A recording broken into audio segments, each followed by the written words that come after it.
I want you to picture a specific kind of person. You know the type, the war hero. We usually have this very specific archetype in our heads for that guy in politics. He's the hawk. Absolutely. The peace through strength guy. It's a standard political trope because, well, it works. It signals toughness, decisive action. Exactly. But today, we are diving into a stack of source material that just completely flips that archetype on its head. We're unpacking the life of Arthur Faulkner. And let me tell you, this guy is a walking, talking contradiction to everything we assume about military men in politics. He really is. I mean, we were talking about a man who was a decorated World War II fighter pilot. Flying Spitfires, dodging flak over Europe and North Africa, who then spent his entire political career trying to dismantle the military machine. It's wild. He fought to end compulsory military training. He protested the Vietnam War while he was the defense spokesman. And he threatened to resign his cabinet post rather than use the army for civil control. It's the central tension of his life, and frankly, it's what makes him such a compelling figure in New Zealand history. Totally. How does the man in the cockpit become the man holding the olive branch? That's the question we need to answer. So our mission for this deep dive is to look past the basic Wikipedia entry.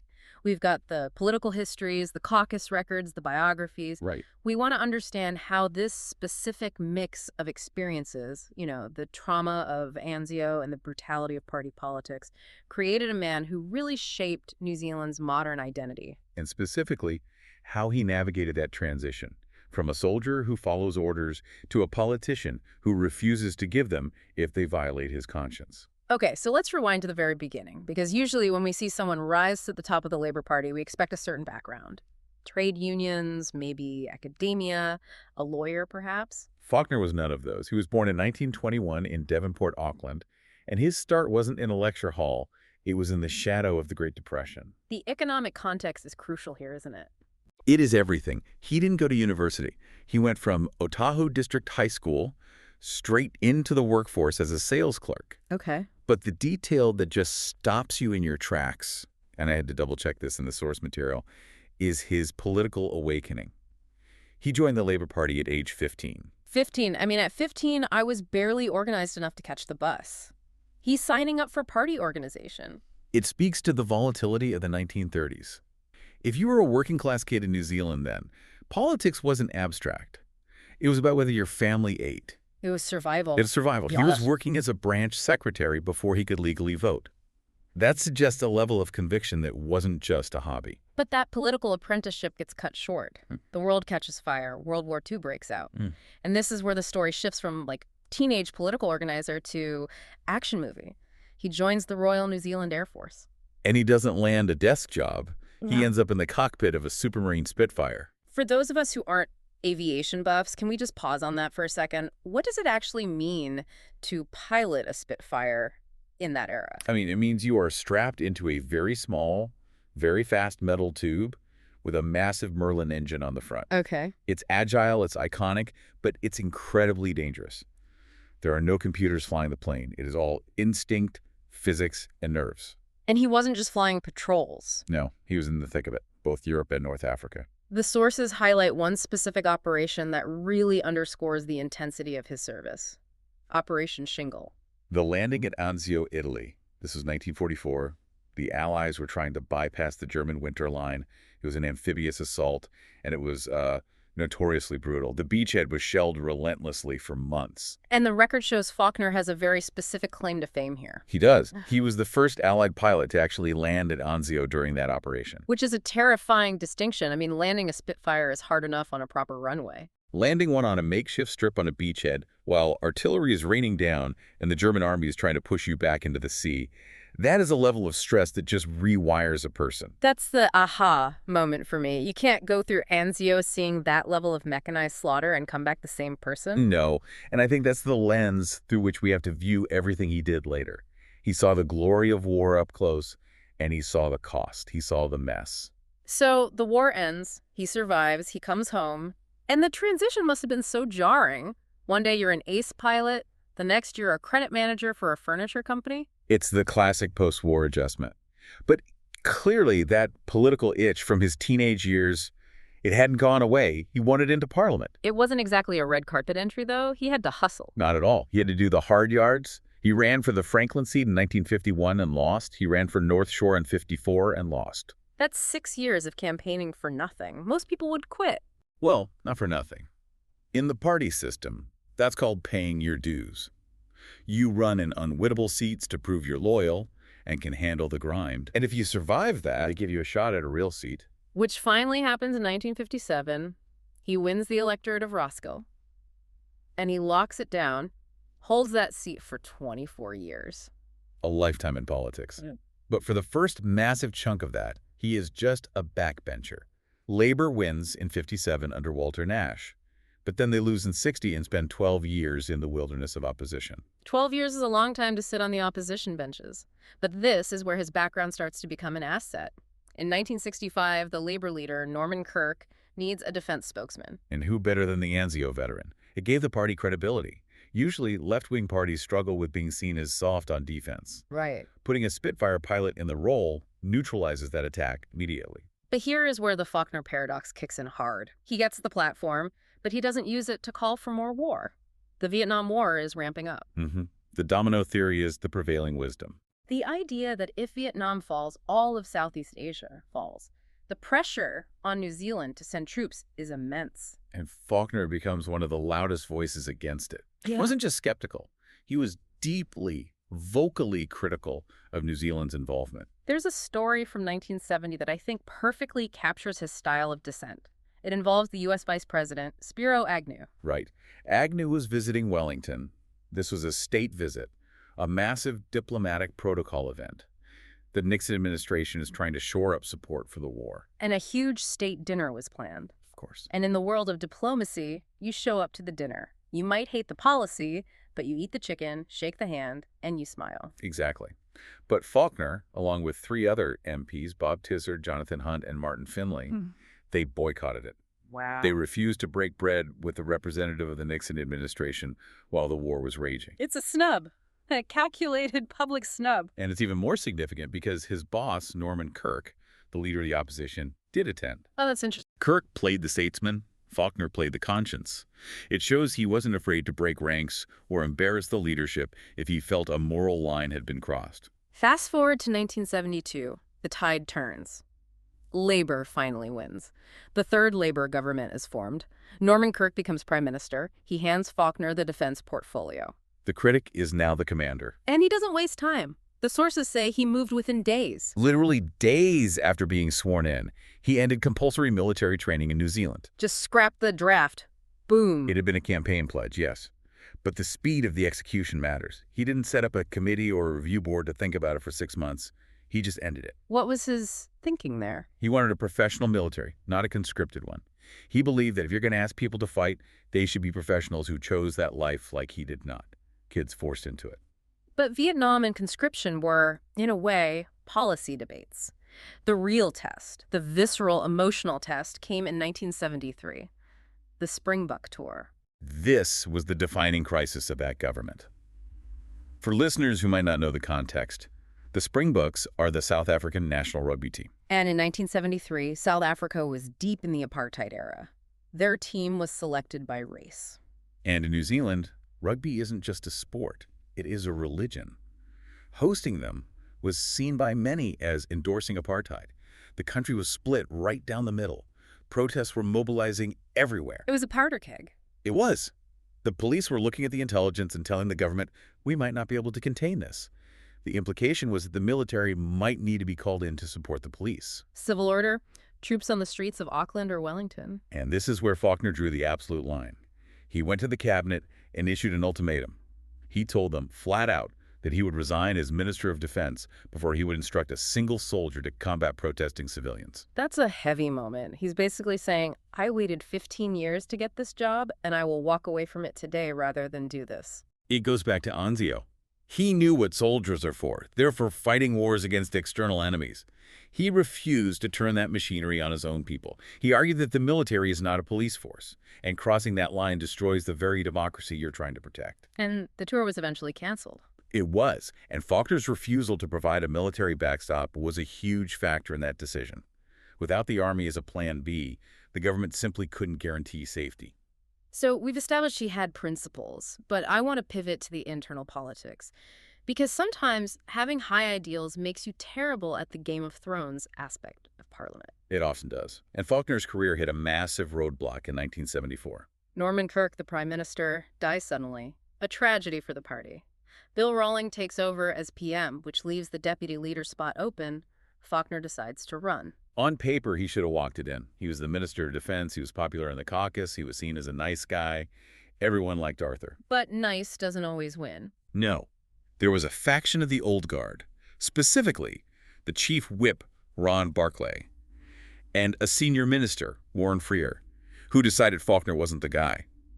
They viewed his amiability as weakness. Indecisive. Exactly. They thought he was indecisive, that he tried too hard to please everyone. So they hatched a plot. And looking at the mechanics of this, it is absolutely ruthless. It's pure numbers.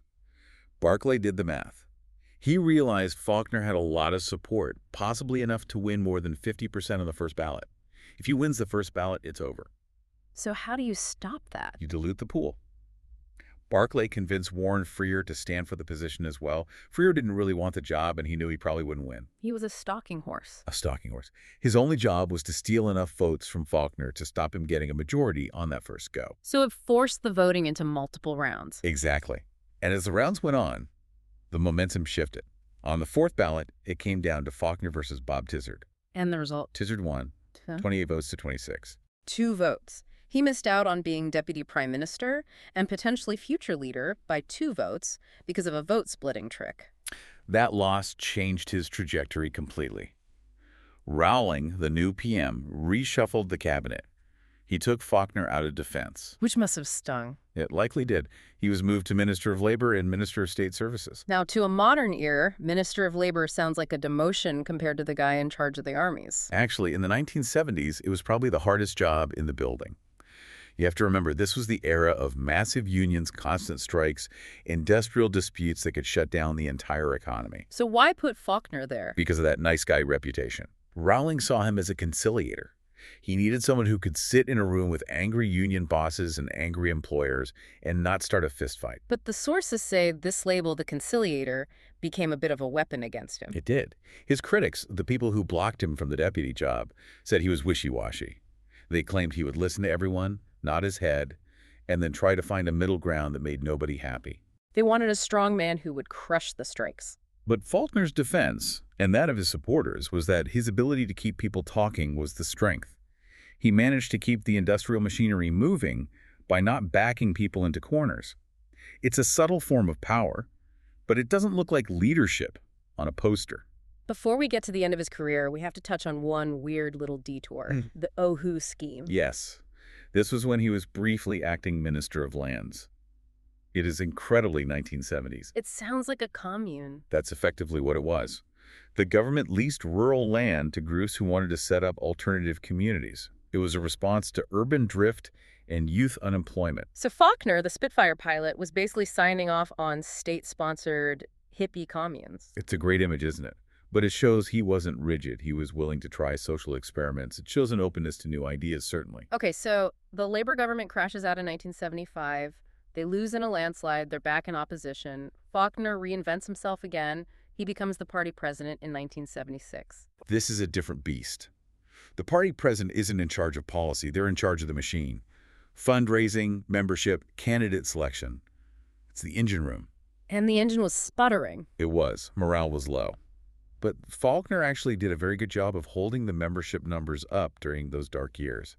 He kept the faithful engaged. But it wasn't without drama. The sources mention messy selections. Yes, in Papatojo and Island Bay. When you have a shrinking pie, the fight for the slices gets vicious. There were accusations that the selection process for candidates was being manipulated.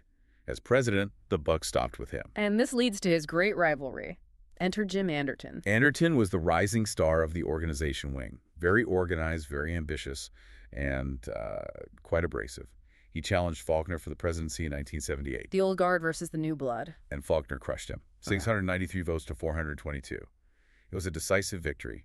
It proved that despite the critics, the rank-and-file members still loved Arthur. But eventually he steps down, Anderton takes over, and we get to 1981. Faulkner is 60. He's been the MP for Roskill for 24 years. He decides it's time to go. But he goes out with a maneuver that proves he wasn't just a nice guy. He was a tactician. He pulls a fast one. He had already been selected as the candidate for the 1981 election. His name was on the billboard, so to speak. He tells the party leader, privately, that he's quitting. But he waits. Why wait? He waited until the very last minute to announce it publicly. He explicitly said he didn't want to give the National Party time to gear up.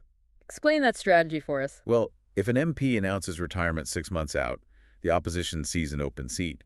They can recruit a star candidate, raise money, blitz the electorate. But by dropping the bomb late, he caught them flat-footed. They had to scramble to find someone to red against labor. It's brilliant, but it also caused a firestorm inside his own party. It did, because that sudden vacancy created a power vacuum. There was immediate speculation that his old rival, Jim Anderton, would try to parachute into the Roskill seat. And the caucus, the other MPs, were not having it. The sources describe a hostile reaction. The caucus really didn't want Anderton in Parliament at that stage. Eventually, Anderton backed off, and the nomination went to a young guy named Phil Goff, who, of course, went on to be a massive figure in NZ politics. So Faulkner essentially handpicked his successor by timing his exit perfectly. He secured the legacy of the seat, yes. There was one final legislative act we need to mention. Before he walks out the door, he moves a bill. The Gleneagles Agreement Bill. It's the perfect bookend to his career. Remind us what the Gleneagles Agreement was. It was a pact by Commonwealth leaders to discourage sporting contact with South Africa. It was the diplomatic weapon against apartheid sport. So the man who almost resigned over the Springbok Tour in '73 spends his final days in 1981 trying to enshrine that ban into law. It just shows the consistency. He started by fighting apartheid sport, and he ended by cementing that opposition. She never wavered on that issue. After politics, he didn't fade away entirely. He served on the board of Air New Zealand. Which feels right. The pilot returning to aviation. Sadly, he passed away not long after, in 1985. He was only 63. Far too young. The stress of those years, the war, the ministry, the industrial disputes, it all took a toll. But his name is still on the map, literally, in the suburb of Waikwa. They renamed Boat Bay to Faulkner Bay. A quiet tribute to a man who, despite the noise of politics, seemed to prefer the quiet work of peace. So when we step back and look at the whole picture, the 15-year-old organizer, the pilot Anzio, the minister who wouldn't call in the troops, the conciliator, what's the big takeaway? I think it challenges our definition of strength. We usually associate strength with force, but Faulkner's strength was restraint. Restraint? Yes. He had the power to bomb, but he argued for peace. He had the power to deploy troops against protesters, but he chose to resign instead. He had the power to crush unions, but he chose to talk. It's the idea that because he knew the true cost of fighting, because he had seen the carnage of Anzio, he was the least willing to pay it unnecessarily. Precisely. The Faulkner paradox isn't really a paradox at all. It's a lesson. Sometimes the warrior is the absolute best person to argue against the war because they aren't arguing from theory, they're arguing from memory. And he also teaches us that you can be a nice guy and still outmaneuver your enemies when it counts. That late resignation was pure strategic genius. It certainly was. He was a complex figure, a bridge between the old war generation and the modern socially conscious era. So here's something for you to think about. In today's political climate, we often punish politicians for changing their minds or for seeking compromise. We want them to be rigid warriors for their side. But Arthur Faulkner's story suggests that the strongest conviction might actually be the courage to say, I will not fight this battle, even when everyone expects you to. That's a powerful thought. That is it for this deep dive into the life of Arthur Faulkner. Thanks for listening.